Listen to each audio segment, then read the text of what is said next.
Material याचं silk गार्डनमध्ये जातं. खूप सुंदर सॉफ्ट साडी आहे. आपल्याला डेली वेअरसाठी खूप छान ऑप्शन आहे. त्याचा ब्लॅक कलर, खूप जणींना ब्लॅक कलर खूप आवडतो. सुंदर अशी साडी,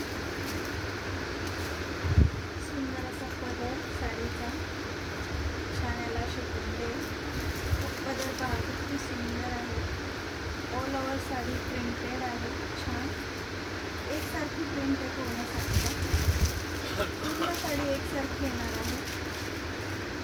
आणि हा याचा ब्लाऊज पीस. खूप सुंदर अशी गार्डन सिल्कमध्ये साडी आहे. वेअर केल्यावर बघा किती छान दिसणार आहे. पटकन वेअर करून आपण बाहेर जाऊ शकतो. छान अशी गार्डन सिल्कची साडी. याच्यामध्ये कलर ऑप्शन आहे. एक साडी घेतली तर 350ला एक साडी आणि दोन घेतल्या तर 650ला दोन. थँक्यू.